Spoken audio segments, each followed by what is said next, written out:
Thor, Love and Thunder is a 2022 superhuman film, in view of the Marvel Comics hero of a similar name.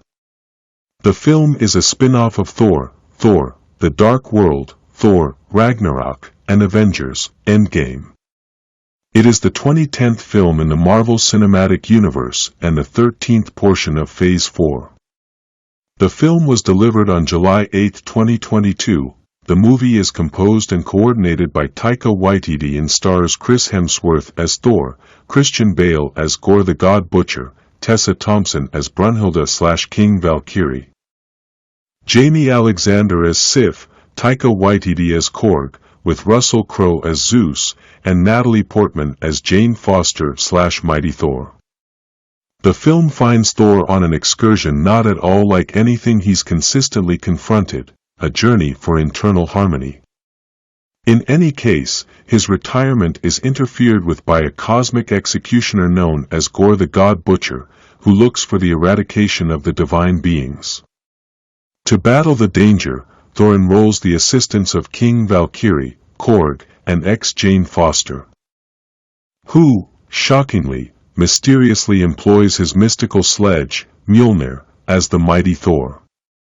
Together, they leave upon a nerve-wracking grandiose experience to reveal the secret of the God Butcher's retribution and stop him before it's past the point of no return. Gorr, the remainder of his kin, goes through his days endeavoring to get by on a desolate desert with his little girl Love.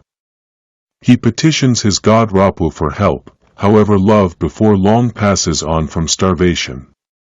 Similarly, as he hears a voice calling out to him somewhere far off, Gorr finds a desert spring where he finds Rapu, who had killed the most recent wielder of an old weapon known as All Black the Necrosword. Rapu ridicules Gorr for his powerlessness and won't give any help. Feeling double-crossed, Gorr claims the Necrosword and executes him, and commitments for the disposal, everything being equal. The film finds Thor on an excursion dissimilar to anything he's consistently confronted, a mission for internal harmony. Be that as it may, his retirement is intruded on by a cosmic executioner known as Gorr the God Butcher, who looks for the elimination of the divine beings. To battle the danger, Thor enrolls the assistance of King Valkyrie, Korg, and ex-Jane Foster, who, amazingly, mysteriously uses his supernatural mallet, Mjolnir, as the Mighty Thor. Together, they set out upon a nerve-wracking inestimable experience to uncover the secret of the God Butcher's retribution and stop him before it's past the point of no return. Gorr, the remainder of his kin, goes through his days endeavoring to make do on an infertile desert with his little girl Love. He implores his god Rapu for help, however Love before long passes on from starvation. Similarly, as he hears a voice calling out to him somewhere far off, Gorr finds a desert spring where he finds Rapu, who had killed the most recent wielder of an old weapon known as All Black the Necrosword. Rapu ridicules Gorr for his weakness and will not give any help. Feeling deceived, Gorr claims the Necrosword and decapitates him, and commitments for the disposal, everything being equal. As Guardians of the Galaxy LTPNG, Thor proceeds with his experiences with the Guardians of the Galaxy, answering trouble calls across the universe while attempting to get back in shape. In any case, Thor stays discontent with where he is throughout everyday life, and means to resign. A deluge of trouble calls in regards to Gorr arise, one of them being from Sif, who had pursued him down. Thor and Korg answer Sif's call, heading out in different directions from the Guardians who leave to answer the others. They find a crushed Sif with her arm cut off, who cautions them that Gorr will go after New Asgard next. Unconvinced that Gorr is a danger to Omnipotent City, Zeus rather has Thor caught, driving the others to intercede and fight off Zeus' men.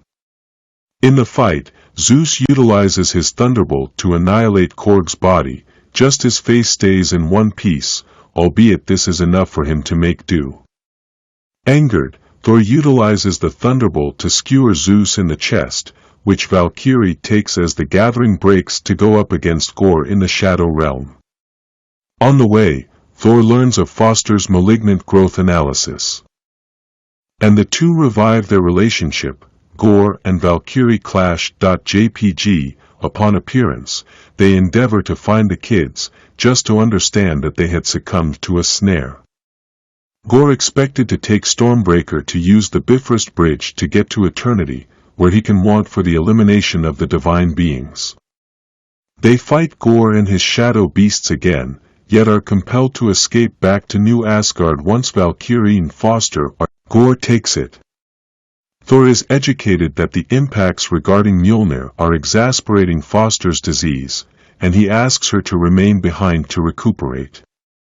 Valkyrie is likewise unfit to keep battling, leaving the Thunderbolt in Thor's control so he can battle Gorr once more. At the focal point of the universe, Gorr starts opening Eternity's door with Stormbreaker. Thor shows up and saturates the youngsters with the force of Thor, invigorating them enough to defeat the leftover shadow beasts. Gorr acquires the high ground against Thor. Having detected his misery, Foster chooses to employ Mjolnir again regardless of her debilitated condition and join the battle. Thor gives Foster more than adequate opportunity to utilize Mjolnir to break the Necrosword into pieces, damning herself and Gorr. Thor recuperates Stormbreaker and has the kids use it to get back, however they couldn't prevent Gorr from entering eternity. Thor